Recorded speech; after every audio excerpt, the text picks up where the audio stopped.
Hi, and welcome to my channel. This is the astrology highlights for the month of March. Um, just want to do a little bit of a quick um, kind of apology message, but yeah, that I haven't been uploading as much lately because I've been in between moving houses, so I'm kind of in between houses, so that's why I haven't been able to focus on my content as much as I've wanted to. Yeah, so I plan to get more organized and be back on track with my content shortly. But for now, we're going to be looking into this video.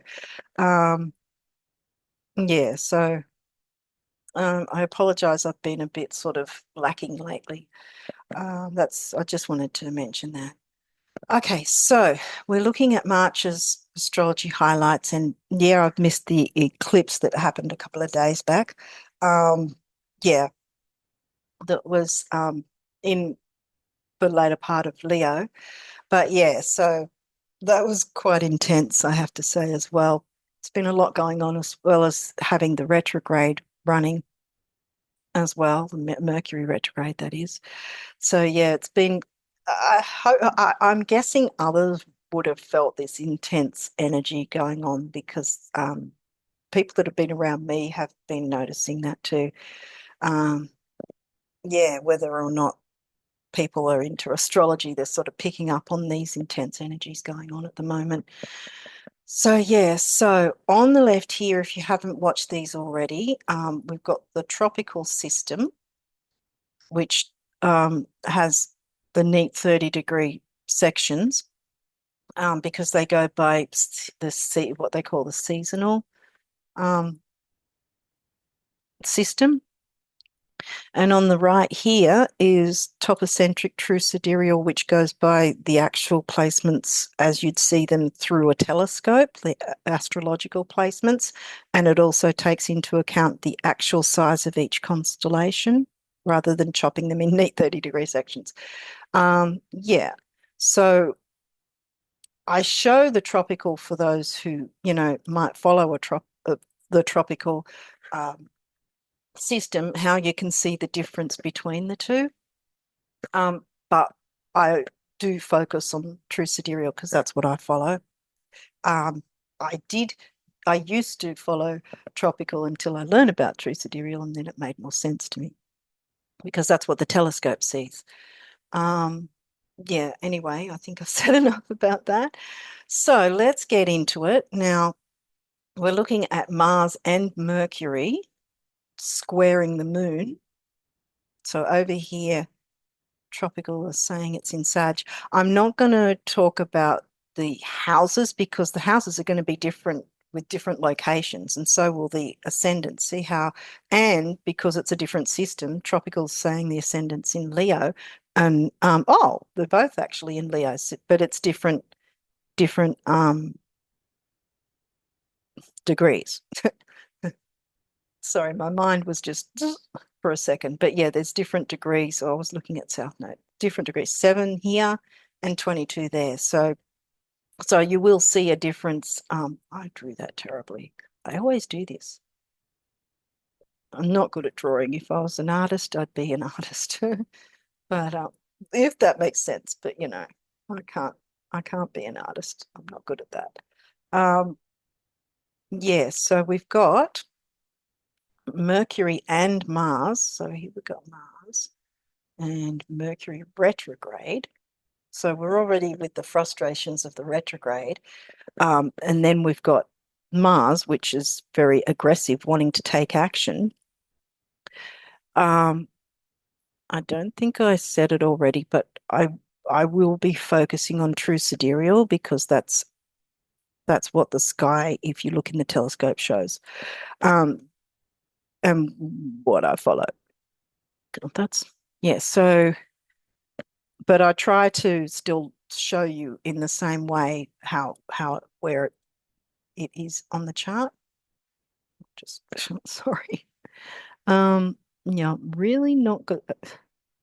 See, this is what happens when I'm a bit of a fish out of water when I can't keep my organizational paradigm. Um, Anyway, so we've got Mars and Mercury that are both squaring the moon. So this is on the 10th, by the way.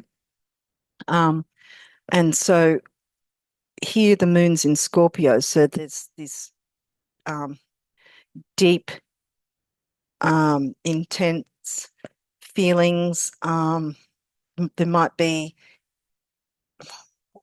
the word investigation is coming into my mind for some reason. There might be, because Scorpio is like that. They look into the underworld, what's beneath the, the surface. Pluto ruled Scorpio. What's beneath the surface, what's really going on. So, and this is clearly the moon, the emotions, and how we feel safe, what we perceive we need to feel safe.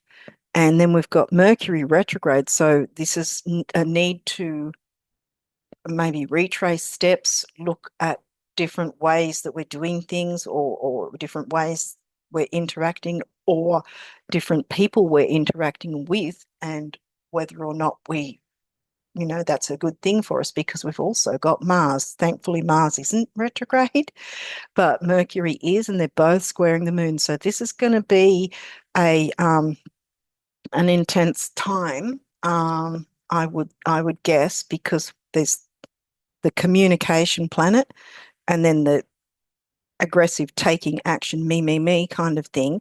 Now, this is in the sign of Aquarius, so that's friendships, groups, social circles. It's also innovation. So there could be some sort of innovative idea that comes along that has some sort of emotional deepness to it, if that makes sense. Um, Again, I won't mention the houses because they're different everywhere. So if I were to talk about the houses, it'd be for whoever's living in this area, and it wouldn't relate to anyone else because you're not in this area, you know. Um, so yeah, so we're just going with the signs instead of the houses at this point. Um, yeah, so Mercury retrograde, a lot of things come up that we may not have known, or reminding us of what needs to be perhaps cleared away or fixed or repaired, revisited, all the re's, because I didn't do the Mercury retrograde video. So, yeah, so I've been really behind on things, and it's really sort of upset me. But anyway, um, yeah, so I think there could be, while looking or reviewing, or it might even be an idea of revamping, because it's all the re's. Or it could be um, positive or negative. Now, we have had the full moon in Leo eclipse. Wasn't it blood moon, I think? Yeah. Um, but yeah, so it was quite intense. So I'd say that there's a few of you that have noticed certain things closing out or needing to be closed out, or um, whether that's an actual situation, a relationship. It's going to be different for different people, because some of you might have Aquarius in the seventh, because this is in the seventh over here. And it could be about, because this is friendships and social circles, so and maybe internet groups and all that. So it's also innovation and technology. So it could also be something like that as well, looking deeply into making changes with some form of technology. But there's some sort of emotional connection to it because it's squaring. So is it going to be a challenge? Squares are a challenge. Is it going to be something that um, is negative for some by making this change? And this is where I don't know, I get the uh, feeling of politics going into it, kind of thing. Maybe if there's some sort of aggressive change to some system, some legislation or whatever, um, and you've got your your emotional, deep emotional sign of Scorpio, and where Scorpio is sort of looking at things in more depth, like I said, investigating. Um,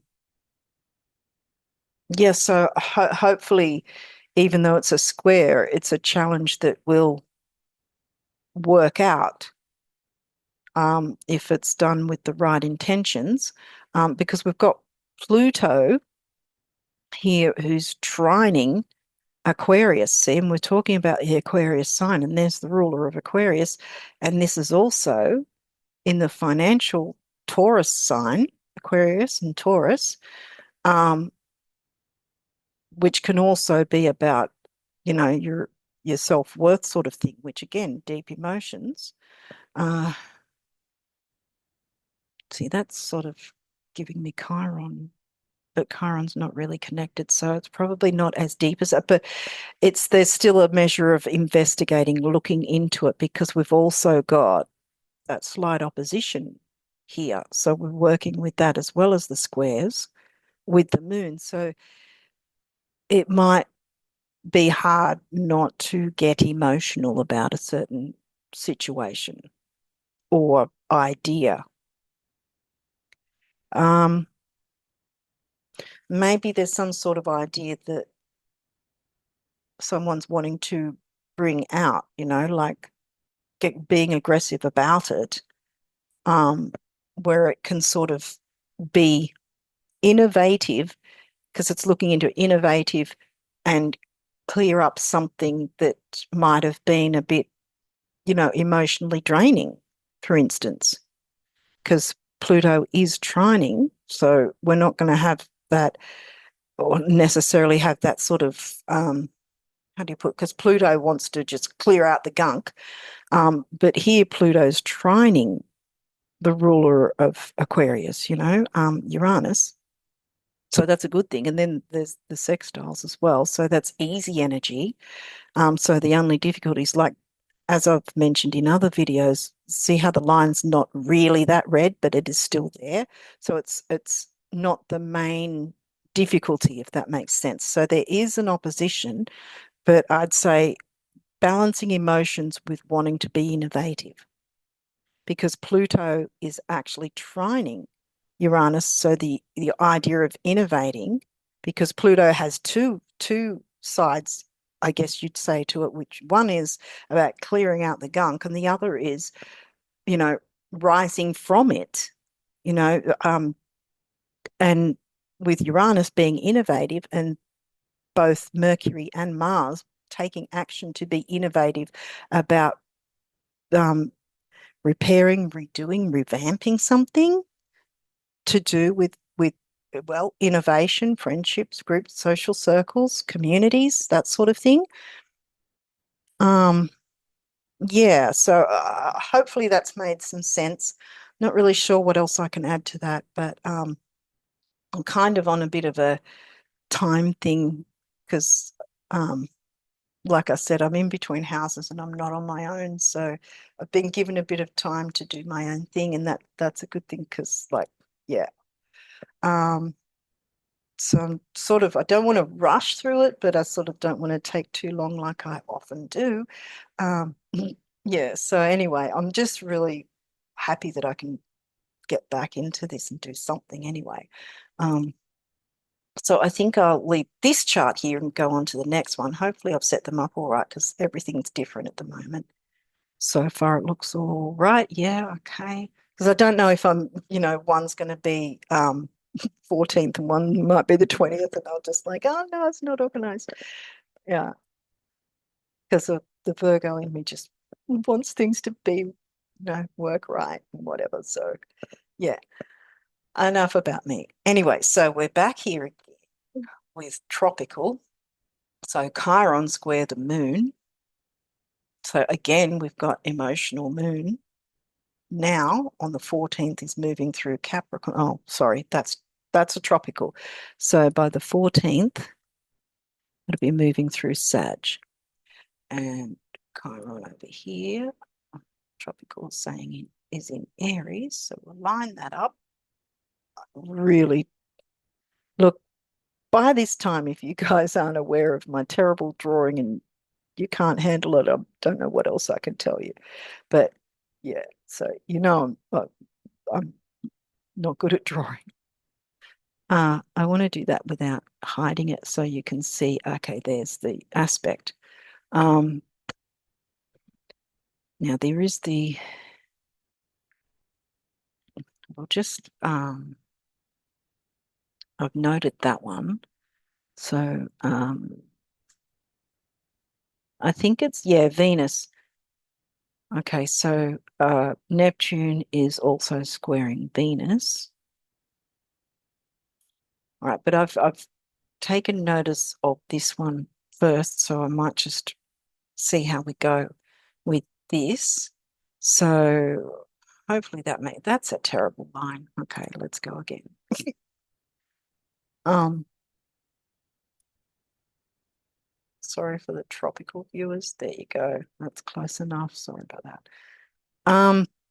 Yeah, so now we've got Chiron, which I was thinking with the other chart of the 10th, that it kind of had Chiron energy in a sense almost, but not fully, if that makes sense, because it was, remember, the moon was in Scorpio.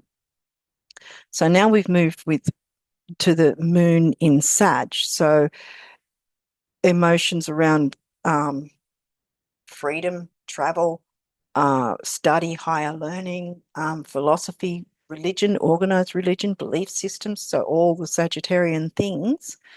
And it's squaring Chiron in Pisces. So there's a healing aspect as well, whether that's the need for healing or it might be that there's some sort of trigger within the need to have to go with the flow, or that it's a bit too in the head, or it's a bit because see, there could be addictions as well in the negative because we're moving through that full moon energy, which is um, the eclipse energy. So it's more powerful. And I've said in the past before with the eclipses, we really need to be brutally honest with ourselves and be authentic, at least with ourselves, in the sense of what are we clinging on with dear life to, kind of thing that needs to um, move. So, or go, get rid of. For instance, if someone perhaps has an addiction, but their emotions, they want their freedom, but the addictions are holding them back, for instance, that sort of thing. So they need to be clearing their mind in order to have that freedom, or it could be some sort of thing that's holding them back from higher learning, study, addictions or not.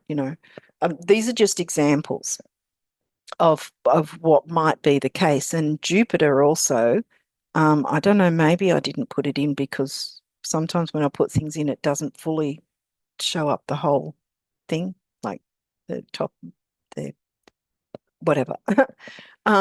Yeah, so Jupiter, a lot of astrologers say, oh, Jupiter's lucky and your luck will be this and your luck will be that. But there's so much more to Jupiter because Jupiter expands, whether it's lucky or unlucky.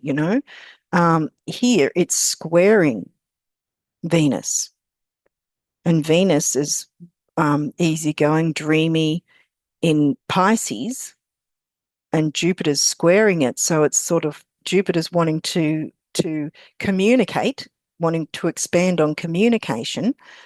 Um, and Pisces is just wanting to be in dreamland. So there's that sort of aspect as well. And if you connect it with this set of square as well, that there's this emotional wanting to be free. Venus is generally about well, two different things. It can be about relationships, but it can also be about your values in general, whether that's your physical monetary values, as in Taurus, or who you value, um, including your own self-worth. We're not really getting Taurus so much here, although if it is, then it's trining. See, because Uranus is in Taurus and it's trining the moon, but the moon's squaring Chiron. So there's some issues that need to be worked through to clear the way, is my guess, in order to have that emotional freedom, if that makes sense. Maybe there's some one might feel stifled in some way because again with the huge big eclipse, full moon lunar eclipse energy, it's really making us take stock of what is working in our lives and what isn't, what's holding us back and probably exacerbating our Chiron wounds, where we then can't have our Sagittarian freedom, right? And so we need to look at that. And does it have something to do with some form of relationship or something we value that perhaps is putting us in a negative foggy state, foggy thinking state? Because remember, we've got Mercury retrograde here, so it's easy to be foggy with our thinking and discernment. It's not just about electronics going all wonky. But yeah, because we've got to sort of take a step back and take a breath, really, to go, okay, is this in my best interests or in the best interests of those that I'm in the care of, um, that sort of thing. So again, with Jupiter wanting to go, let's expand this communication thing, and Pisces is quite often they like to retreat, meditate, and dream and that sort of thing. And they're not so big on, Pisces is, I mean, how do I put it? Pisces, obviously, every sign communicates, but especially if we're looking at the full moon side of things, the looking at what needs to be cleared away or adjusted. Um, and being in dreamland when we need to communicate, and Jupiter's going, let's communicate, and Pisces going, Pisces is going, can we just meditate for now? It's sort of, because there's the square. I'm making kind of light of it, but I'm trying to sort of explain it in a way that people can kind of make sense in their own how it plays out for each of you, what it might mean. The Piscean themes of what you value in terms of Piscean themes. Your intuition. Is your intuition a little cloudy, or does it feel blocked even? Or is it something that you need it to be more open, open, more clearer?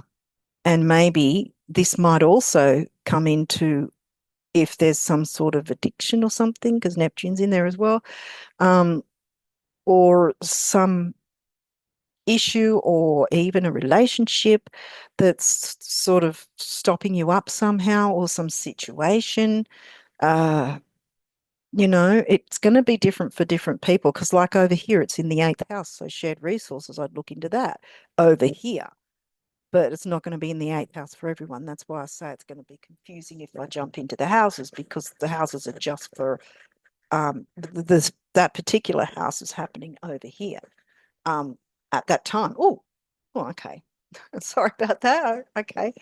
Well, that's actually helpful. Okay, we'll look into that later, another time. But for now, there you go, Mercury retrograde. See, because it showed me something I didn't realize, because I'm not great with technology, I'll say it, if you're not already aware of that from my other videos. But yeah, learn a new thing. Bang. Mercury's just shown me this, Spirit's shown me this, whatever. So it might actually help to show things a little closer. I don't know.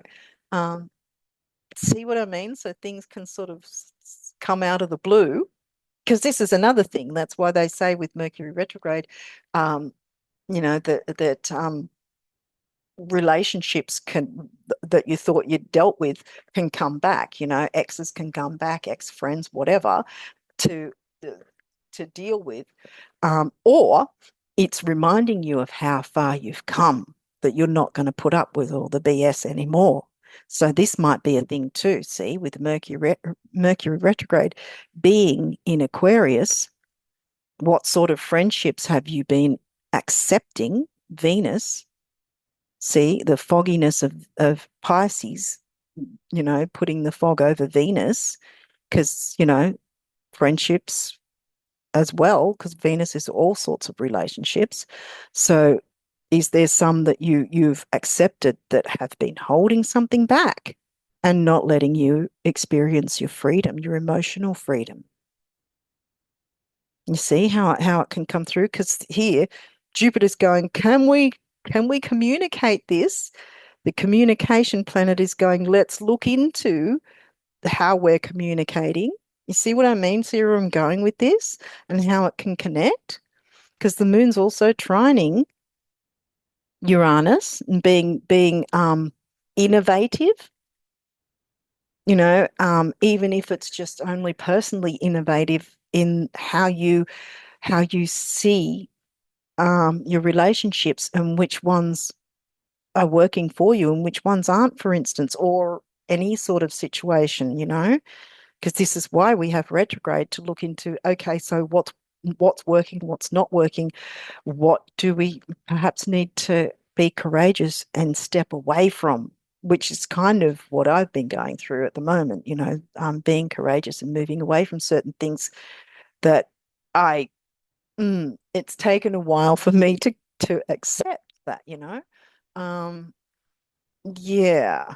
So I never really know, but I hope that it is making sense because I'm sort of trying to find examples of how it might be playing out or how it could play out for each of us and what sort of themes we can look into because Gemini, apart from communication, it's also about uh, local local travel, siblings, cousins, aunts, uncles, neighbors, local groups like, again, it could be neighborhoods or community centers that are nearby.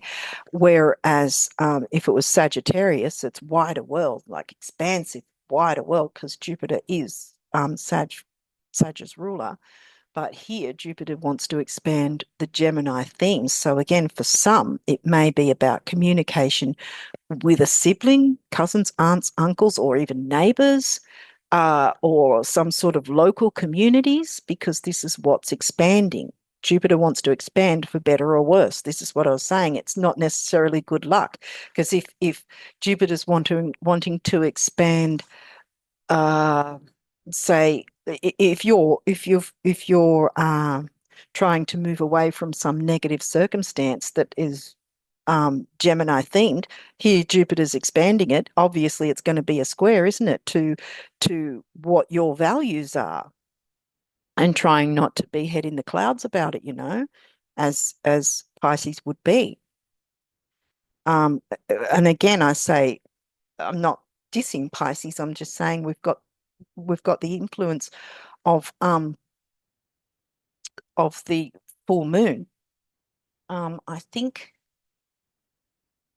I think also I've missed the new moon chart, but I'm just going to have to run with it. Maybe I can do a separate video on the new moon, actually.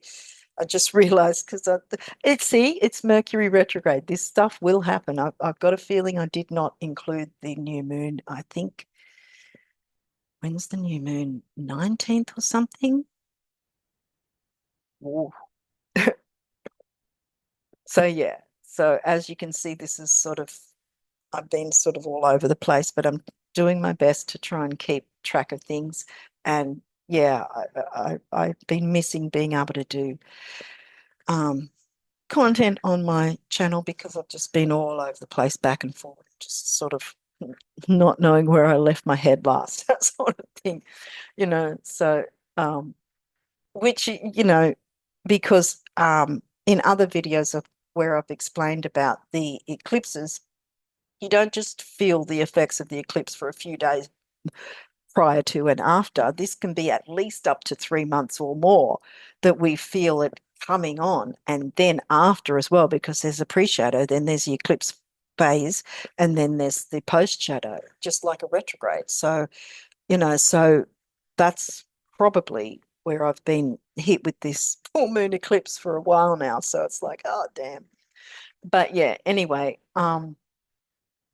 okay, so I think I've covered this one. So let's move on to the next because I don't know how long this is going to be. And I've got a few charts here. And it's annoying because I really feel like I did miss the new moon chart. So yeah, I'll see if I can do another video just about the new moon then. But we'll see what happens at this point.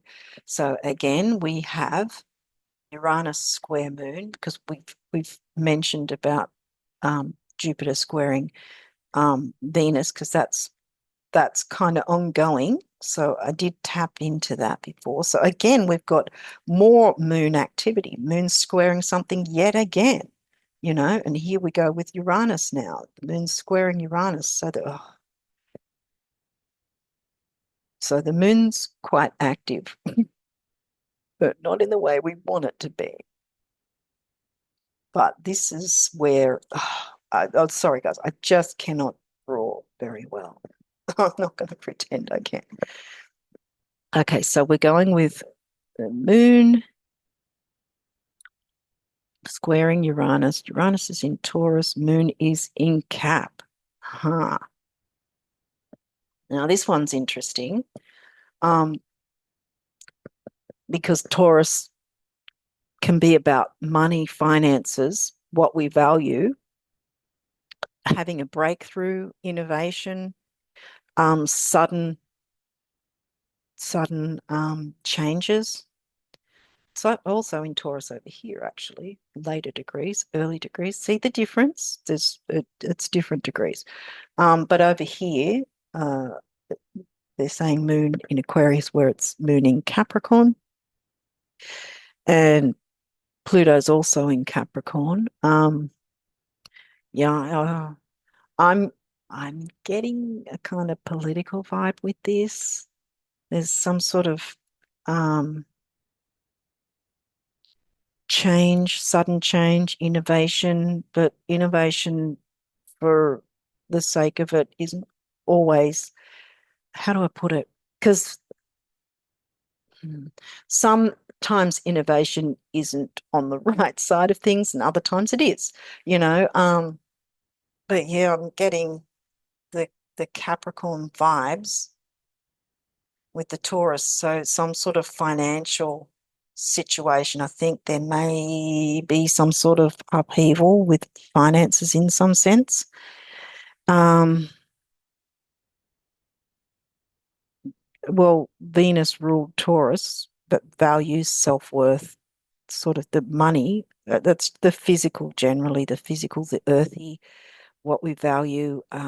It can be about luxuries as well. So it could be about that too. Oop, wow.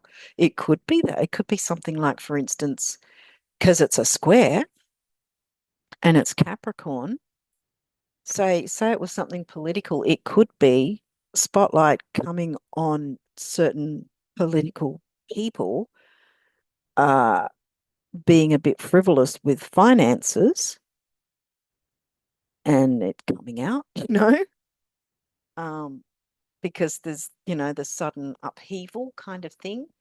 Um, Moon's in Capricorn, Mars is in Aquarius.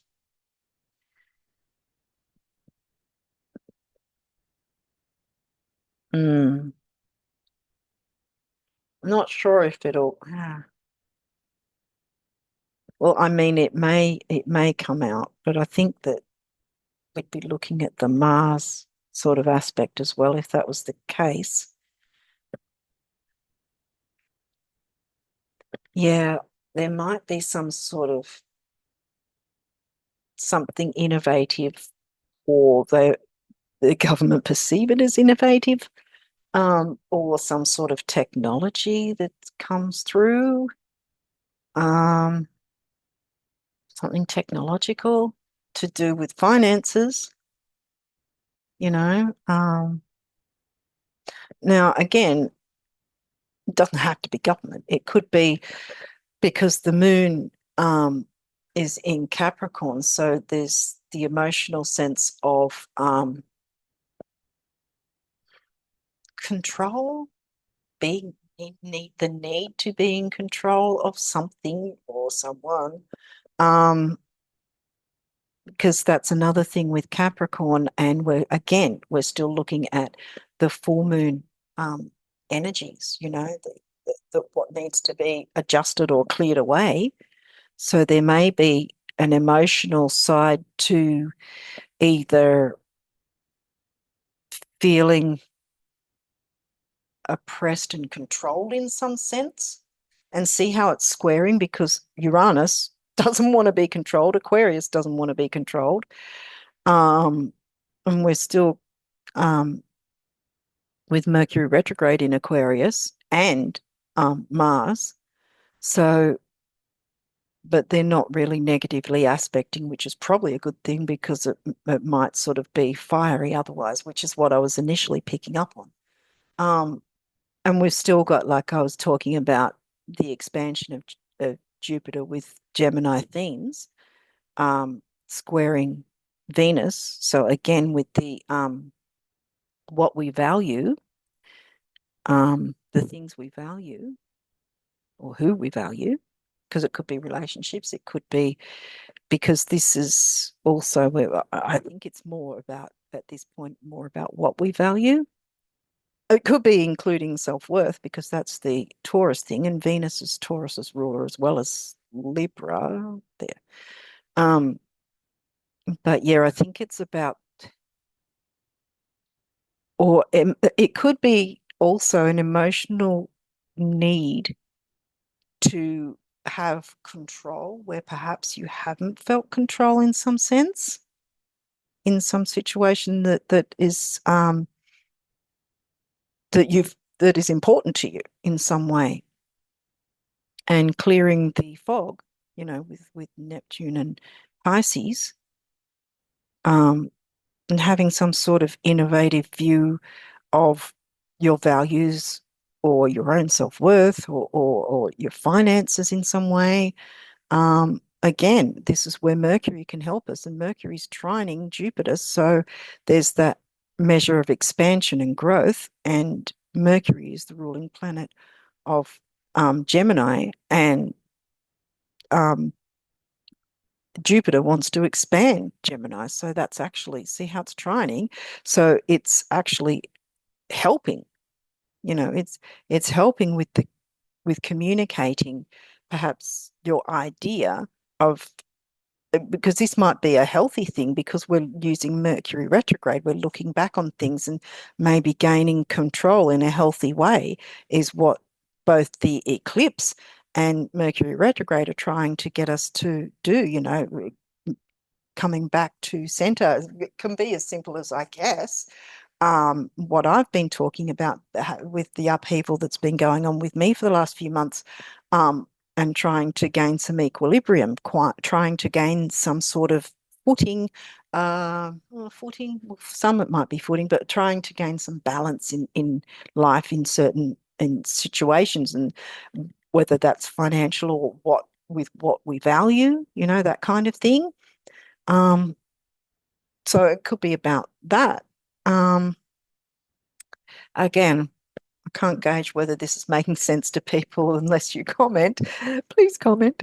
But yeah, anyway, make it nice. Don't make it horrible if you're going to comment, please. But, but yeah, anyway, hopefully that made some sense. But there's some sort of a need to break free in finances, perhaps, if you felt stifled and controlled, or there's a need to gain control in finances. what you value, clearing the way, communicating that. If it has to do with what you value or other people, over here, like I said, the eighth house, it could be about what you share with other people if you're in this area, or if wherever your chart, wherever you are, if your chart has the eighth house with Venus in it. So otherwise, Venus might be in 12th house or third or fifth or whatever. It's going to be different for different places. But hopefully that's made some sense. So we'll move on because I don't really know how much time I've got before people come and go and stuff.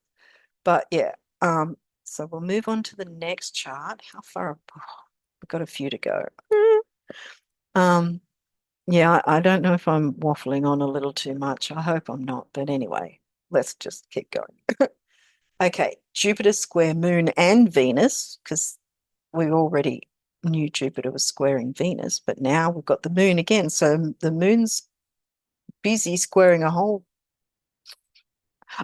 darn lot of things. So he seems to be moving again and squaring with something else. It's like great. Oh, wait. My side here. Again, oh, for goodness sake, I'm covering things. Did I cover anything? Yes, I did. I'll have to do that again. Oh, sugar. I mean, it's taking half the time just to try and do these drawings that I'm so really crap at. But anyway, well, that's going to have to do. You can see it's Gemini. So we've got Venus and the Moon, wasn't it? Squared, yeah. Just bear with me and hopefully you can see what I'm meaning by it. And again, see the signs are different for tropical versus topocentric true sidereal. So yeah, so there's different energies. And this is where I say, really take notice of what's playing out. Is it aggressive Mars and gentle Cancer? And, or is it about, is there a whole bunch of communication? Is it about siblings, cousins, aunts, uncles, which technically are family, but that's more where Gemini comes in. And is it local travel? Is it early learning? Is it neighborhoods, local communities? If it's that, well, that's not Cancer, that sort of thing. But yeah, so we've got the Moon and Venus in Pisces. So once again, we're going with the emotional side of things. And they're what, 2 degrees out? I think that's all 1 degree. Oh, well, now I can move it, can't I? So that's 1 degree. So yeah. See, innovation. I didn't know I could do that. But yeah, anyway. Um, I know it sounds sad. But yeah, anyway, so there's squares, double squares. Now we did talk already about Jupiter squaring Venus, but Jupiter's also squaring the moon. So Jupiter's wanting to communicate with Gemini themes, expansive, expanding on communicating, but the moon is in Pisces wanting to just take it easy and probably avoid communication, especially if with square, if it is something confronting or negative feeling, but there again, we've got Pluto trining and sextiling, so there's nothing too heavy duty in that sense. Now, here we've got Mercury stationing direct. Now, a lot of people go, oh, yay, Mercury's not retrograde anymore, but Mercury will have a post shadow. And usually with the pre shadow, before he goes retrograde and the post shadow for at least a couple of weeks, often it's been said that the most craziest times can usually happen outside of the actual retrograde itself, meaning the pre-shadow and the post-shadow. So don't skip about going, hey, Mercury's not retrograde anymore, because it might actually be more tougher with the post-shadow. So just to, not that I want to sort of project yucky things, but um, you got to be aware of that. So again, if you haven't already by this time um, made any decision, now hang on. I think also with the moon there and the sun there, then we would have already had the new moon. The new moon would have been in Pisces because sun's in Pisces. Okay. Um, yeah, I think that it's the 19th. So sorry I've missed that chart, but yeah, I was sort of like, okay, I'm able to have this time to do this. So I was just boom, boom, boom, trying to quickly get it together, and I've completely missed the moon phase. Um, but yeah, so go with it, guys, please. Um, yeah, so like I said, we did cover the possibilities that Venus and Jupiter will have, and this expansion will also affect the moon, which is, squaring. So it's sort of like I'm not feeling comfortable with you pushing me to communicate or pushing ideas um, or having to deal with local communities or neighbors or an aunt or an uncle that perhaps is being a bit snarky. Who knows? Siblings, cousins, that sort of thing.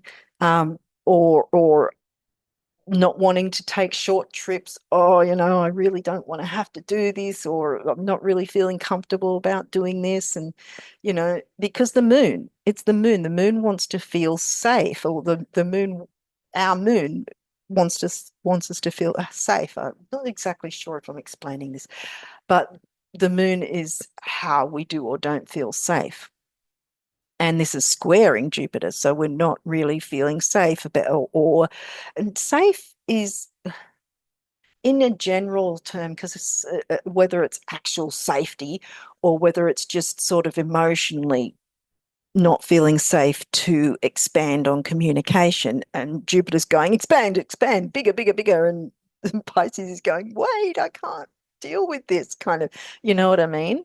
And again, like I was talking about Venus, what we value and everything, and there's a strong emotional connection, and there's like 1 degree with those, so they're very close together. Um, so how we emotionally feel about what or who we value, which could, um, because it's a square, it might be something, squares are challenges. So it might be something like you have a relationship and someone outside is sort of making a problem in some way, or they might just be annoying that you don't want to have to deal with them because it's stopping you from enjoying your relationship in some way, or enjoying your whatever your value, whatever values, because Venus is about values, whether it's items or relationships or even your self-worth. I mean, with Pisces and the moon, it might be that you're sort of going within perhaps too much. And that's a square because you still got to communicate with others, local, because that's what Gemini's about, the local like I just said, local communities, neighborhoods, siblings, cousins, neighbors, early learning could be something like that, that there's some sort of thing that you value, but there's some sort of thing that you have to deal with in regards to early learning. There might be some of you might have small children and you're just sort of like, well, I want to deal with this. I don't want to have to deal with that right now, kind of thing, because Pisces is easy going, go with the flow. But because we've got the again, the eclipse energies, then we really need to look at what adjustments might need to be made or what we need to clear out in some way, and why is Jupiter expanding on these Gemini themes, because we need to take a look at that. See, we're still needing to look at it, but with Mercury moving into post shadow, whatever needs to be perhaps adjusted or changed would have already cropped up during the retrograde. So generally with the post shadow phase, we're then having to make, well, I guess that in a sense can be make adjustments, but not actually act on it, if that makes sense. Like look into um, what's come across or what came through during the retrograde, um, what sort of information, because Mercury's about information, what sort of information, and again, see, we're in Gemini, so information is coming through or has come through by this time after the new moon. So now also that's something as well, because now we're looking at new moon energy. That's something I forgot as well. Like if I've mentioned full moon before I'd say before the 19th, it would have been full moon lunar eclipse energy. But having said that, the eclipse energies will also be like a post shadow, like this is in post shadow as well. So technically by this time, that lunar eclipse will also be in post shadow because it's already happened. And so is Mercury. So this is about, okay, what information came through? What did we learn? um, what sort of ideas are available. It's about weighing up the pros and cons. So if you're able to, for I'd say from here for the next 2 weeks, so early to mid-April will be when this guy's out of retrograde. Um, so yeah, if you're able to hold off for the 2 weeks while you weigh up, okay, this information, this there would have been something that's cropped up that you perhaps didn't know about, or something more to what you did know about, if that makes sense, a bit more information to what you may have already known about. But now you've got this information, so it's sort of like, okay, so now it's time to weigh up pros and cons where I can. If I absolutely have to sign something or do something about it and I can't wait 2 weeks, then it's going to have to be the case. Otherwise, just sort of sit with weighing up the pros and cons about all the ideas that have come through and what changes you can make or what adjustments or what you can bring in that's new. Remember, because now the new moon would have happened from, I'm pretty sure it's the 19th. But yeah, because see how the moon's right over there now, and it would have been new moon over here, back here. So I'd say it would have been the 19th, at least over here. If it was the 19th over here, then it's in some other places, it's probably on the 18th. So again, sorry I missed that chart. But yeah, so new moon in Pisces. So that's a good thing about your values now. There is a square, so there is a challenge to expansive communication. The challenge may well just be that there's a whole bunch of information that's come to you, and it's like, oh, sort of you're a bit frazzled about trying to deal with so much information all coming at once. Kind of, it could be like that because now we've got new moon energy. So and I know I'm bouncing back and forward, so I really hope I'm making sense because we still do have the energies of the full moon eclipse, but here we've got new moon energy now as well. So there's a sort of the in a sense, a balance of clearing the way with anything that didn't work so great, making adjustments and bringing something new in that works better. See? And therefore, you're not avoiding communication. You're not avoiding the Gemini themes that Jupiter wants to expand on that perhaps will help things out, you know? Um, I always say, as I always say, I don't know unless I guess I watch this video myself after I record it. But yeah, I don't really know how much sense I'm making, but I'm just sort of going with it. But yeah, I'm hoping this gives you some sort of idea of what it might mean for each of you and how it could play out and what ways you can make it work in your favor or in the favor of someone you care about, depending on what situation is going on. Um, because now it's that bit easier with the new moon energy because it's just come through. I'm strongly thinking it's on the 19th. So this is like a day after the new moon. So we've got new coming in, and we've still got the energies of the eclipse for the next, what, at least 3 months. So it's sort of like two things at once, in a sense, that you can clear certain negativity away, if you want to put it that way, at the same time that you're bringing in something better, but not avoiding communicating, because Jupiter wants to expand on that, and he's not retrograde, so he's wanting to expand on it. And the retrograde was here already to help us to look into changes that might be made or need to be made, adjustments or things that might need to be let go of, you know, and things that can be brought in, bringing in the new. Um, so in a sense, it's good that there's the lunar eclipse energies as mixing with the new moon energies, if you want to put that. And what else? I can't think. Um, yeah, so I'm really sorry I missed that other chart, but yeah, if I'm able to, I might do a separate video just with the new moon chart. What else do I want to say about this? Because with the trines and sextiles, it makes things easy, especially, well, not easy, but easier, especially with Pluto, because Pluto can be tough if it's negatively aspected. But here we've got sextiles and trines, and the idea that we can be innovative and break free from negativity. See what I mean?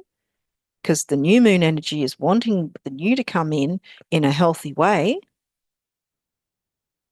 and Jupiter's expanding this for a reason that we need to see. We need to communicate. We need to look at what issues or situations have held us back, perhaps that have to do with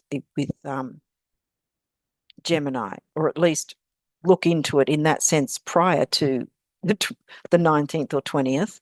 But to me, I think it's still a measure of that, even still, because of the lunar eclipse energies being so strong as well. So again, I would say it's a meld or a mix of both, which to me makes sense, because again, I think I'm going over and over anyway, but you're sort of clearing out the old to bring in the new, and doing it kind of at the same time, sort of fixing things up, and then they are better for it, if that makes sense. Okay, I think I'll move on to the next one, and I didn't clear the drawing. So let's just move that out of the way until we know where we're going. Okay, so now we have, yep, they're the same dates. I have to check because I don't know if it's all set up the way I wanted it. Okay, oh, now we've got a Pluto square. Okay, so again, we've already a couple of times covered Venus squaring Jupiter. So again, with the moon, that's just nuts. How many times has this moon been squaring something this month? Dang.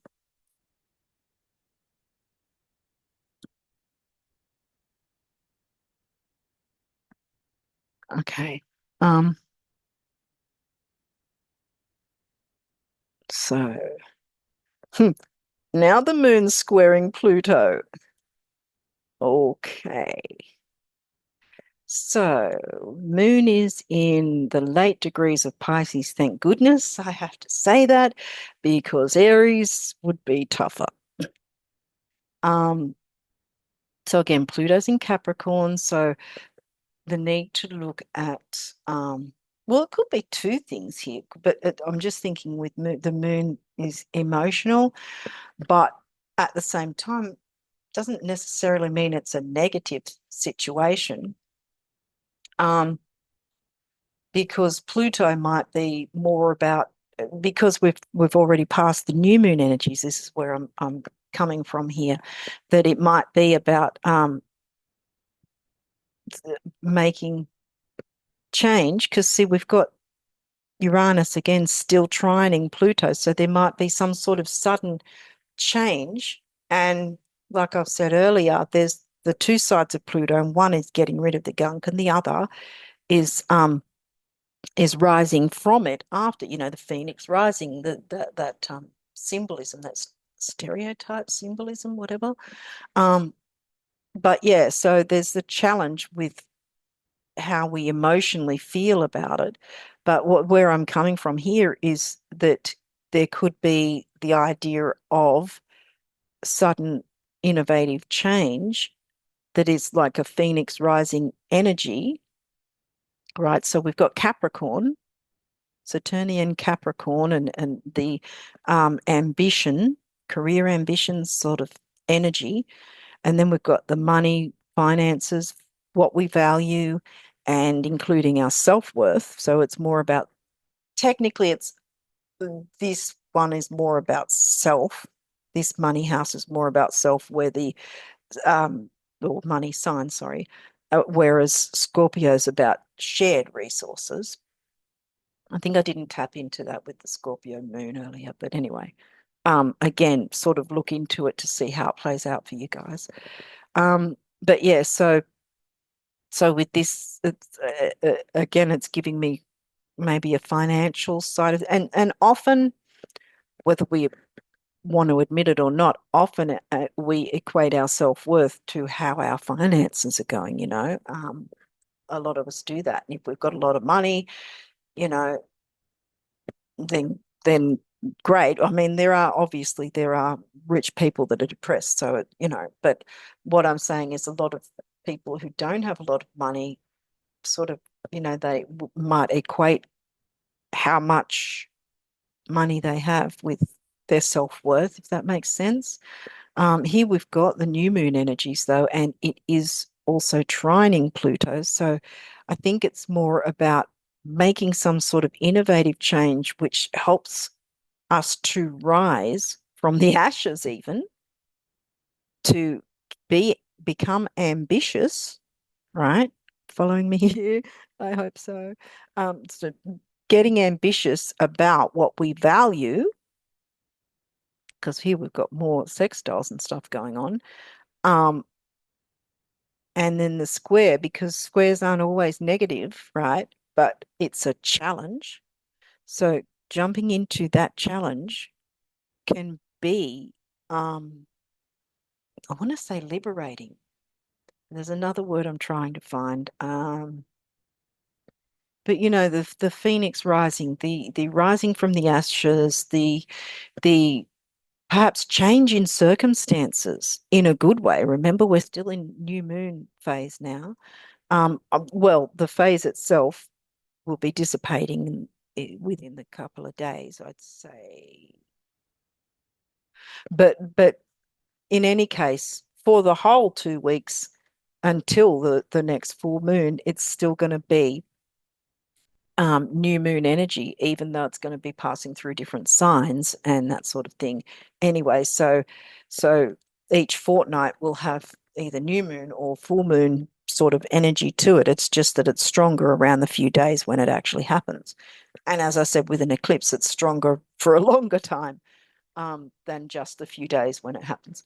But yeah, what I'm coming back to this being innovative, because this is a trine, so this is easy going, being innovative and well, I can't think of any other word but other than liberating, you know, because the phoenix rising, coming from the ashes, being liberated, maybe it's a challenge for some people because some people um might not know how to work with the emotional side of it, if that makes sense. Or it could be surprising how emotional it is for them in a good way because we're looking at new moon energy.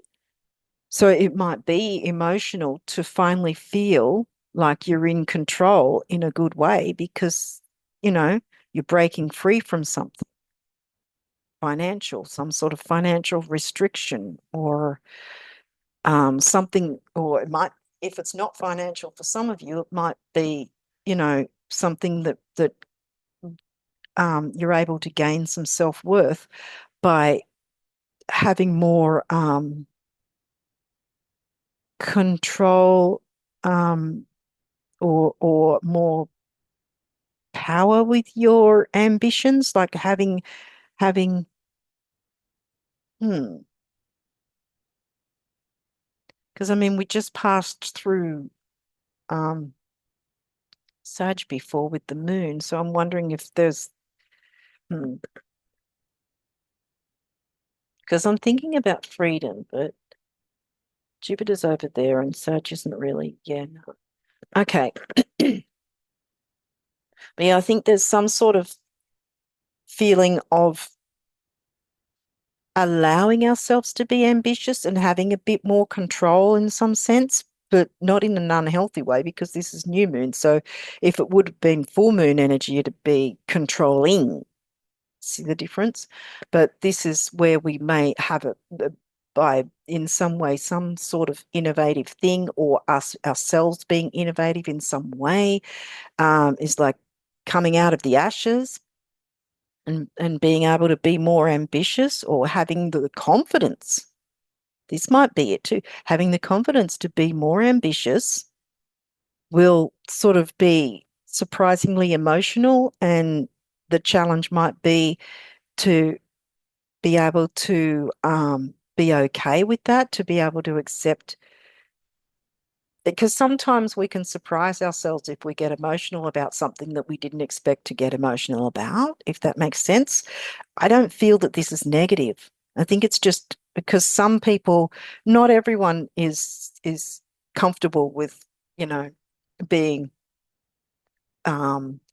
what's the word for it? Being public with emotions. And doesn't mean that you're going to be public with your emotions, but that's just an example that, some people sort of hide or tried to hide their emotions or something, or try to be stoic or whatever.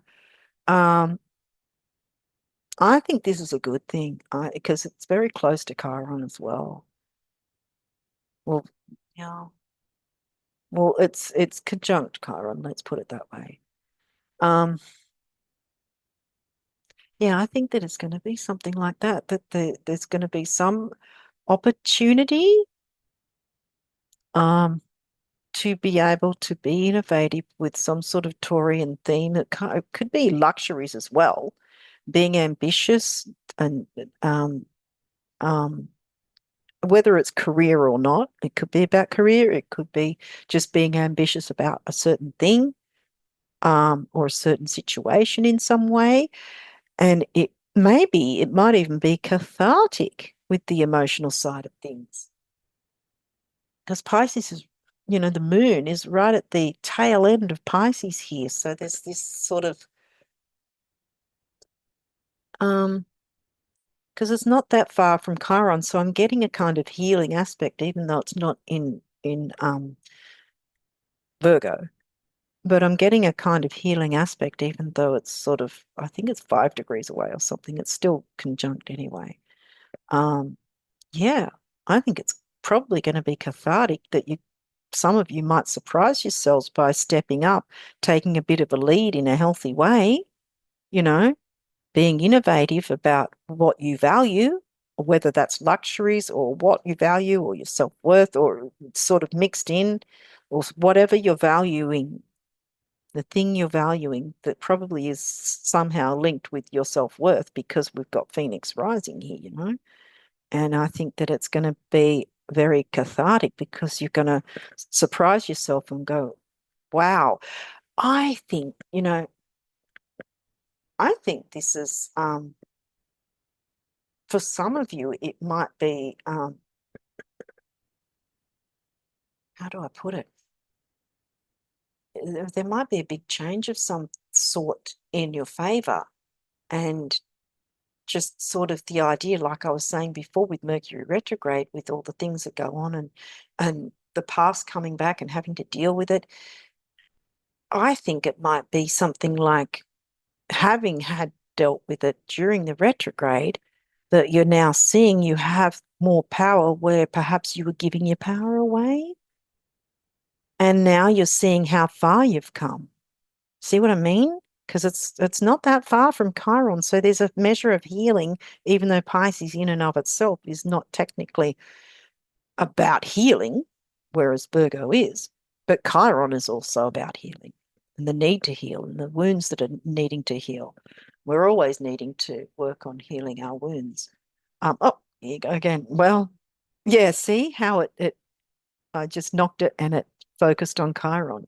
That's yeah. That's yeah, I'm probably going to use that more now in I know it probably sounds lame. But yeah, I'll probably do that more now that I know I can. I don't know if it'll be annoying for anyone, let me know. But yeah, so I think we've covered that. So we'll click this off now and go on to the next chart. And again, I apologize for missing the new moon one. I'm kind of annoyed at that, but we're just going to have to keep going and move on. Things happen, you know. Okay, so moon square Mars. So the moon is just not given up this month. The moon wants to square something else again. And here we go again. And now the moon is squaring Mars. So this sounds interesting. What have we got here? I'll just deal with tropicals first. Mars is in here for tropical. So I'm just showing you how it lines up. Okay, so now we've got, here's the moon and here's Mars.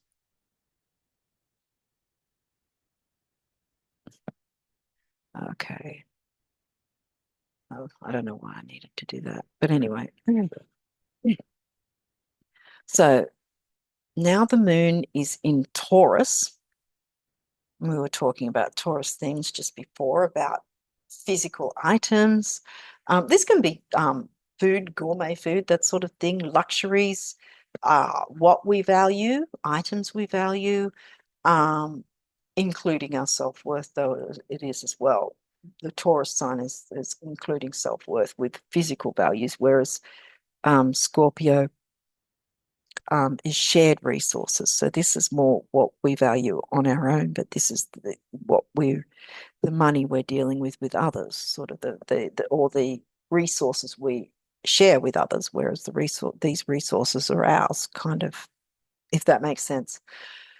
So we're looking at resources, self-worth, luxuries, finances, that sort of thing. The moon is there. Now, it's squaring Mars, so it's not first quarter square yet. Mars is here in Aquarius, in the late degrees of Aquarius. So friendships, groups, social circles, technology, innovation, that sort of thing. I mean, it can cover hopes, wishes, dreams as well. And we're squaring it with the moon, though. Mars is taking action in those areas, and the moon is about how we feel safe about what we value. Maybe if we're feeling safe with our finances around certain individuals, friendships, groups, that sort of thing. Because remember, again, we do still have that we're in the 3 month post window of the lunar eclipse. So, yes, we're still in new moon energy as well, and will be until the full moon. But again, they're mixing as well. So, this could be about questioning what we give because it's not shared resources. As I said, this one's shared resources. So, what should be ours and ours alone, technically. I was going to say technologically, which is Aquarius. Okay. So that might be another slant at it with someone out there. There might be some sort of technological thing that's going on, and how do you feel safe using it or acquiring it or sharing it, because that's not Scorpio. So it's sort of like holding on to your own things. Um, and because it's a square, see, for instance, it could be something like, say, there's certain friends, and whether or not you should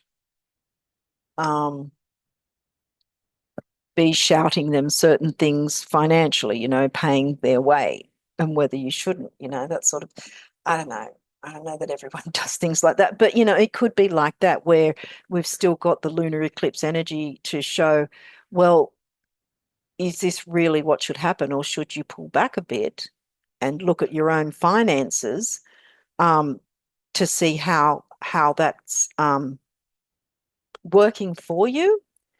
Um, because of the square, that it's a challenge, and that's sort of aggressive taking action with Mars. Um, yeah, so there's a challenge emotionally to hold on to your own stuff while you're communicating. Because again, with remember Mercury's post shadows going, so we're still working out how we're communicating, and sometimes that might not work out if we're not aware of it, because again, post shadow, like I said earlier, the pre shadow and the post shadow can actually be quite crazier than the actual retrograde phase itself. So we've got to keep that in mind if we're communicating with groups, social circles, friendships, and the like, and if it's to do with our finances or resources, and what we should be perhaps holding onto versus it could be something like, for instance, if it's groups and social circles, it could be online, because with Aquarius being the technological sign, it could be if you've got some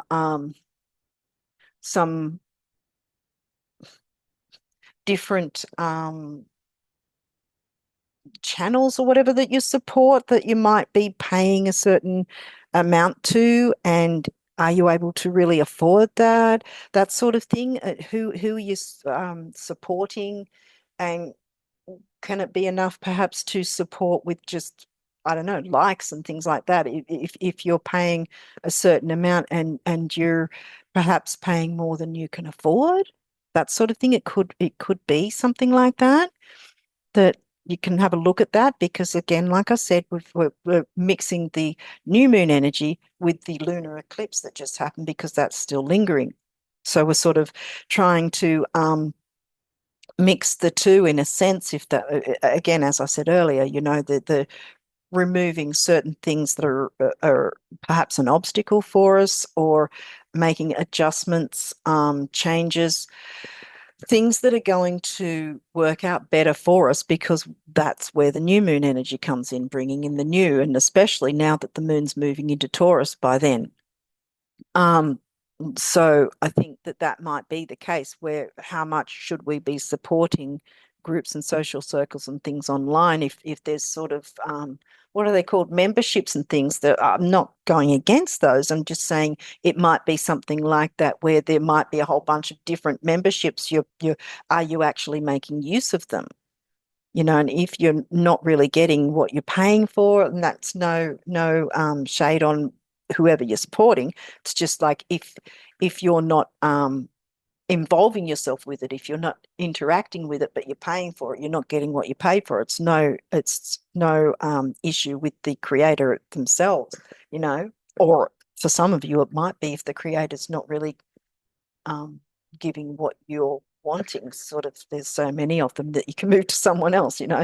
But yeah, so it might be something like that, about focusing on what you should hold on to without being miserly, though, but focusing on what it's healthy to hold on to, as opposed to what you're wanting to give, because there is that square. So it's sort of like the challenge of what to give to, groups, social circles, friendships, that sort of thing, as opposed to what you should hold on to for yourself. Because bottom line, we need to, have money for ourselves. We need money to live, we need to eat, sleep, and well, sleep doesn't cost money, but you know what I mean. We've got to pay our way, and giving everything to others is not going to be a wise choice. But finding that balance, in a sense, it's not an opposition, but it's a square. So it's a little bit of a yeah, it's a little bit of a challenge to go, okay, what are we going to do with this energy, the Taurian energy versus the Aquarius energy, because that also being Mars in Aquarius, there might be that sort of um, more of a push or a nudge that might make you feel that you have to, because it's kind of pushing you and saying me, with Mars, Aries is ruled by Mars. So there's that fiery energy and sort of I need this support, I need da da da da da da. And, if it's physical money, are you able to support and do you want to? Because this is, remember, the moon in Taurus. So this is your emotional, how you feel about things, what you feel you need. And if you feel safe, and when I say safe, again, I reiterate, it can be emotional safety. You know, are you feeling emotionally safe enough that you can support this whatever, as long as they're not pushing you to do it, if that makes sense. So yeah, finding an equilibrium in a sense, maybe, or again, using the lunar eclipse energy to go, I think I might cut that one because it's a little aggressive and I don't really think it's something that I'm able to support because I can't afford it right now, or I'll support just by being a subscriber and liking and commenting, whatever. That sort of, it could be something like that. Um, Outside of the innovation and technology, it could be just certain friendships, and if you're spending money going out and about too often, something like that, and weighing that up, and do you have enough to afford that, and are your friends also balancing out, are they paying for things at times too, or is it just you? It could be things like that to look into, because it's about new ways to do things, looking at things in a new way. Um, because the information with the retrograde would have already come through, so there'd be some sort of inkling about what these energies might mean for each of you in your own, how it plays out for each of you guys. And again, it could be something where it's a matter of weighing up pros and cons for the next 2 weeks from that. Well, actually, from the station direct, when was that? One of the previous charts, you can rewind it, sorry. But yeah, when it stations direct, so what did I say, early mid-April might be when you can decide whether you can something or whether you just make an adjustment in some way or something like that. So it could be that way, whether it's online or whether it's in the physical for you. It's going to play out differently for different people. Okay, so let's move on. Where are we up to now? Okay. So we have moon opposing. This moon is really busy this month, honestly. Moon's opposing Pluto. What a lovely aspect. Moon's opposing Pluto and squaring Chiron and Venus, because there's an overlap. Wow. Chiron and Venus are smack on each other. Okay. Okay, dang. Okay, this one's gonna, again, it could come through as once we deal with a certain thing, it could be liberating and healing, you know? So Moon's 1 degree of Cancer, so it's right at the start of Cancer, and Cancer is quite an emotional sign, you know. Um, Home, family, that sort of thing. It can have those themes. The house itself, home, family, Um, this Chiron and Venus, what we value, um, going with the flow, easygoing, peacefulness, it could be about that because they're smack on each other. So the Chiron Venus aspect there is going to be quite strong. Healing relationships, healing our financial issues, perhaps. But here we've got a sextile going with Uranus in Taurus. So there might just be, for some of you, it could be about financial healing in some way. That something gets looked at, because here we've got the opposition, so we need to balance the opposites, and we've got Capricorn opposing Cancer because they're opposite signs. So we've got the home and family, being emotional about home and family things, while there's the ambition and the control and wanting control or being controlled.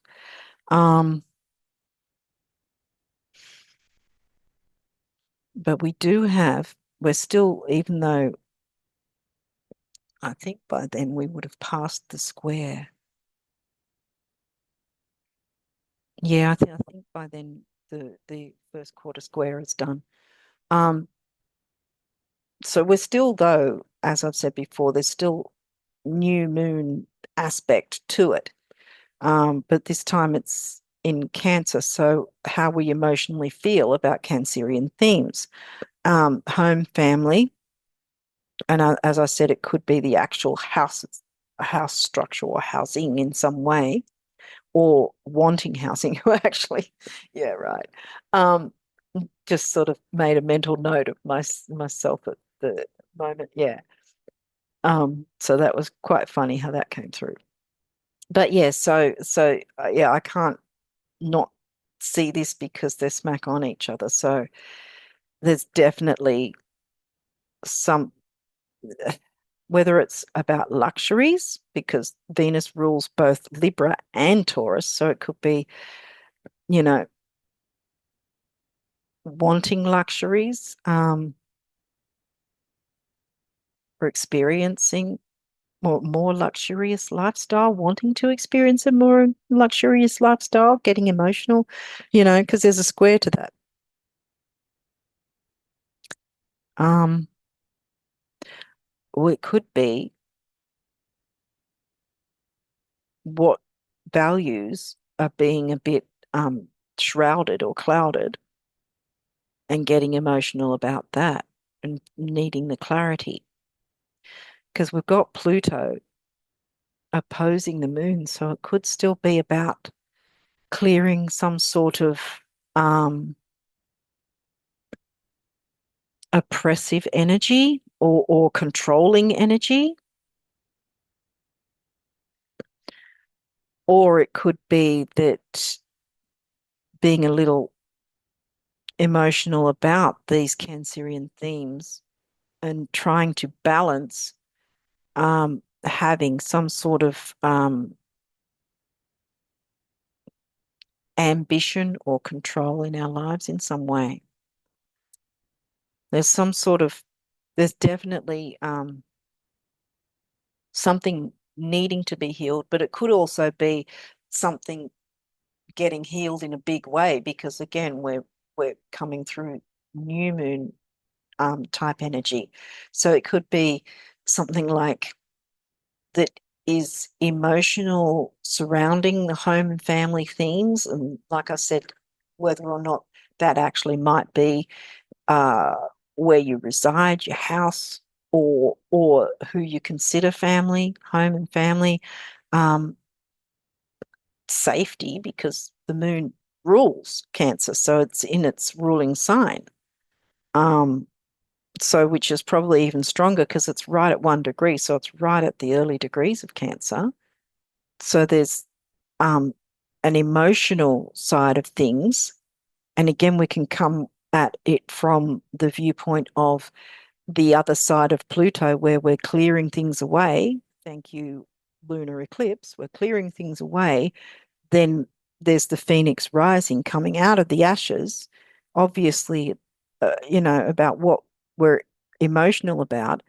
And again, the challenge to accept healing in an easygoing way, because we've got Pisces here. Yeah, I mean, there might be a need to be less hard on ourselves, perhaps, maybe. that might be what the issue is, being emotional about things and the challenge while while having our I was going to say having our opinions. Um, what's important to us that we're focusing on because our values, see? Um, yeah, the idea of what we value, which is going to have some sort of strong healing effect because look, they're the same degrees. So there's some big opening for healing, really, I want to say. And trying not to get our emotions in the way of that, strangely enough, and allowing the phoenix to rise and come out of the ashes. But see how this seems to be, well, it's connected with Pluto and Venus and Chiron, the moon. So the moon's the common denominator. So being able to balance, as in the opposition, balance, being able to clear any issues away that are blocking healing, you know, allowing the phoenix to rise and the challenge to accept working on some healing and being okay with that, being easygoing, going with the flow. That's what Pisces likes to do. Um,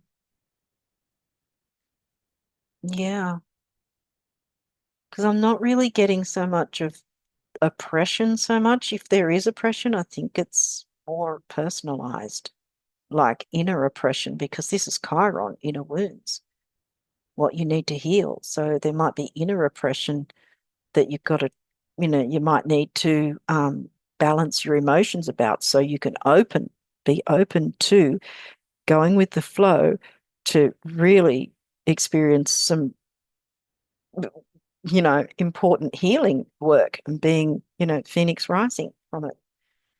Wow, I think this is going to be a very important day for anyone wanting to work on healing certain situations, certain issues. I think that's very important. Didn't expect that one to come through that way, but yeah, okay. Let's move on. Where are we up to? We're nearly there. I don't know how long I've been. I really don't know. I don't know when I started. So bear with it. Okay. So now we have again Moon opposing Mercury. Okay. So here's Moon. Mercury's over here. Wow. Just spotting the nodes there too. Okay, so Moon in Leo, 22, 24, 2 degrees off the nodes. Wow. Oh, that was terrible. I'll do that again. Because I want to sort of show you the actual lines, and if I go over them, you're going to go, where's the line? Well, I would anyway. What line? um, okay, so Mercury, even though it says nothing there, he's in post shadow still, and he will be till, what did I say, early mid April. So again, there's that weigh up the pros and cons. If we don't have to act yet, then probably don't until early mid-April. If it's possible. It's not always possible for everyone that way, but yeah. So now we've got the moon in Leo, 22 degrees. Yes, see, south node's 24 degrees. It's very close to the south node. So there could be some measure of releasing and letting go. As I said, that the lunar eclipse, well, that's one of the big things it's about is, releasing, letting go, making adjustments and changes, that sort of thing. And while the retrograde has been in motion as well, it's been like really looking at what works for us and what doesn't, and what needs to go and what needs to be perhaps improved on or maneuvered in some way to, again, adjustments, make some change for the better. So here we've got Leo themes of enjoying life, being in the spotlight, creativity, children, romance, love affairs, that sort of thing. Um, it's generally the fun sign, and here's the moon in that sign wanting to, probably after all the heavy energy, wanting to enjoy life. Now we've got an opposition to Mercury, and as I said, Mercury's in post shadow. Um, uh, Venus is squaring Pluto. I don't know if I did that in the last chart. I don't think I did, but I've just spotted that. Maybe I couldn't fit it in there. Um, so again, that what we value, there's a bit of a challenge to clearing things away, or a challenge to opening up to um, transformation, because that's another thing. I think that was the word I was looking for earlier. The phoenix rising, um, transforming into something better for us, for ourselves. Um, so Mercury in post shadow would mean we've had some sort of information come through. Now, how can we work with our Leo themes with that information? And do we need to act on something? Or is it about balancing things out where we're looking at, okay, weighing up the pros and cons, but not taking things just seriously and just spending all our time going, oh, and not enjoying our life, because Leo is a fun sign, enjoying life, being in the spotlight. Um, Children, creativity, being open to our creativity, which can come in different forms, art, creativity. Romance doesn't necessarily mean romance within it, but within between two people. It can be romance, like about romanticizing about certain things in a healthy way, because again, the moon likes to feel emotionally safe. Um, Likes us, we like to feel emotionally safe. You know what I mean? So we're looking at Leo themes, focusing on Leo themes while balancing, see the opposition, not forgetting that the pros and cons about the information that came through to us while Mercury was in retrograde, still not forgetting to look at that, and sort of, yeah, not letting one go for the other. Sort of, this is a sort of a dealing with our duties while having a bit of fun kind of thing, even though this isn't Virgo. But again, it's friendships, groups, social circles, technology. Um, so we're still looking at that in terms of weighing up the pros and cons about all that, while we're emotionally perhaps getting ourselves, in a way, if we can, finding some sort of emotional fulfillment with creativity or creative projects, perhaps, or maybe focusing on a romantic idea or something like that, or even an actual relationship, Um, yeah, focusing on that. If it's already come through before Mercury was retrograde, or while Mercury was retrograde, but before the post shadow. If it's something that's come along in the post shadow, I'd be very cautious. But if it came through while the retrograde was happening, then yeah, focusing on balancing that. Um, if it's fairly new, focusing on the balance of enjoying that while still um, weighing up the pros and cons, perhaps, whether that's of the relationship or whether the pros and cons of whatever other situation that was Aquarius themed, the groups and technology groups, social circles, friendships, all that sort of thing, that's Aquarian themed, and the need to break free. That's another thing Uranus Aquarian themed, all that sort of thing, weighing up the pros and cons about those themes while allowing ourselves to enjoy life in some way. I think that's what it's about with the creativity or romance, whether that's with someone else who's either already you're established with, or it happened before the post shadow. Yeah. What else? Because yeah, Venus is squaring Pluto, so there's the idea of clearing the negative, but also the Phoenix rising idea, as I said, transformation. And there's a little bit of a square to transforming perhaps your romantic life, maybe, or transforming something to do with your finances or something like that. Um, but the square is a challenge. It doesn't necessarily mean it's a problem. It's just a bit of a challenge to work out how will you make that happen, or how will you progress through this energy. Okay, so we'll move on to the next chart. Again, hopefully this makes sense. Sort of just comes through this way. Okay. Oh, we're nearly at the end. I didn't even know.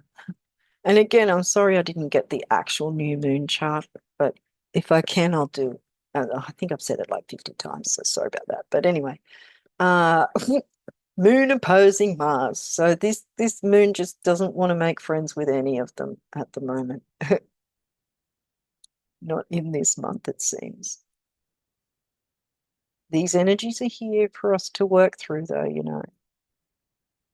That's whether we like it or not. But yeah, by knowing these energies are around, and sort of working through the themes of what it might mean for each of us individually, how it might play out. Oh, my line.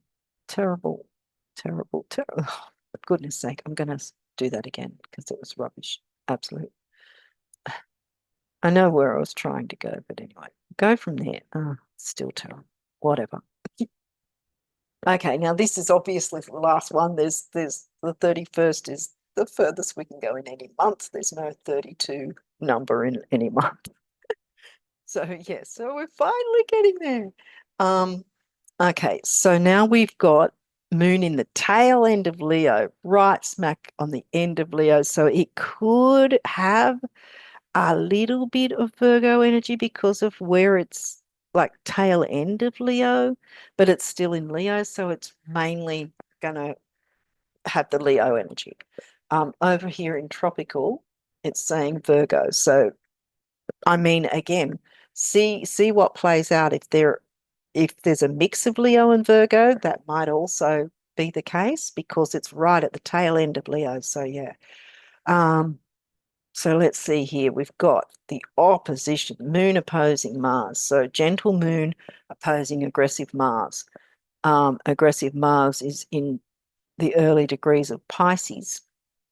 So Pisces is a gentle sign, um, as well as Cancer, like Moon's the ruling planet of Cancer, but we're not in the Cancerian sign at this point. Yeah, so again, it's sort of the emotional need for enjoyments. This might, because it's so close to Virgo, I would think it's things that we enjoy, creativity, love affairs even, and there might be some sort of health aspect to it. And this is an opposition to Mars. Mars wants to take action to go with the flow. Well, the opposition might be that you want to take action with being creative, with what you know you feel emotionally safe about, um, and wanting to do it in a healthy way. And Mars is saying, um, you know, to take action. And yeah, this is sort of like an anomaly because Mars is very hot, fiery, wanting to take action. Pisces is let's just go with the flow and just take a stroll through the fog, you know. But this could also be because, again, like I said, we are still, even though it's getting close to a full moon again, we are still in the final bits of the new moon energy from before. Um, so again, it's probably more about bringing something new in. So Mars might be sort of taking action with Piscean themes, which isn't necessarily being dreamy, but it could be about bringing your dreams to fruition. You know, it could be about um, being more open to perhaps your intuition, your psychic abilities, or anything of that nature, the ESP, that sort of thing, the Piscean things like that. Art, because we're talking about creativity over here, tail into Leo. Remember, Leo was earlier in further back, moon in Leo before, and the moon's in Leo again still, because I think it was, yeah, I think it was just the day before, but yeah.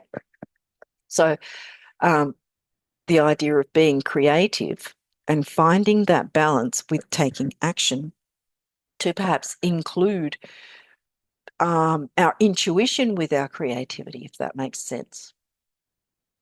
Our art, bringing our art into focus with creativity,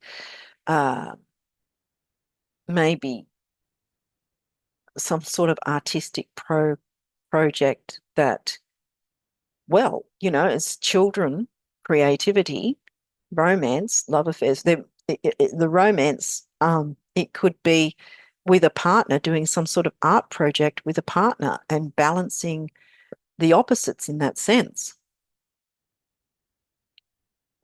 Um, Mars is sort of, yeah, fiery, wants to go ahead with things. And we're talking about Piscean themes. Yes, we still do have the lunar eclipse energies. So there could be the idea of, because the opposition, there could be that idea of opposing interests. Mars wanting to do Piscean themes, while the moon emotionally wants to focus on Leo themes and perhaps that involve some sort of health with the Virgo because it's smack on the end of Leo. So it may, or we'd have to see how it plays out. It may or may not have some sort of Virgo themes of health and duty and service to others, but the stronger focus will be the creativity children, um, love affairs, romance, that sort of, it's going to be different for different individuals how it will play out. Um, but yeah, because it's still in Leo by then, I mean, by the first, it's probably going to be in Virgo. So the changeover, you might sort of notice the stronger um, themes, influences as the moon moves from one sign to another. But yeah, again, opposing. So the emotional side of things, what what you're emotionally safe to pursue, you're emotionally safe to want to focus on, but having to balance what Mars is saying, you need to take action with this. So it's sort of like, you know, um, trying to, because Mars is not happy in Pisces anyway, but trying to sort of cool Mars down, but also allow Mars some free rein, if that makes sense. Because Mars might actually be what you need for the projects to succeed.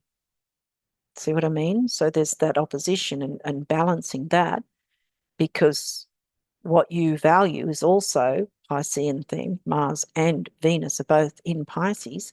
And isn't it quite strange? Well, not strange, quite ironic, maybe, that oh, my throat's going. Isn't it quite ironic that Mars is near the start of Pisces, where Venus is near the end? It's quite funny that way, in a sense.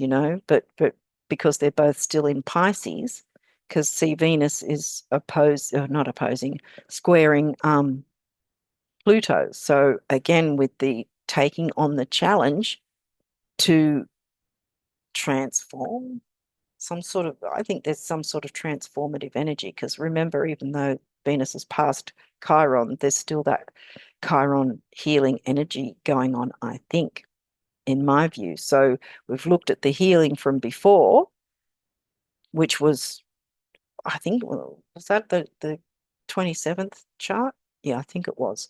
But healing from before and now, you know, what sort of creative pursuits do we feel comfortable and emotionally safe with?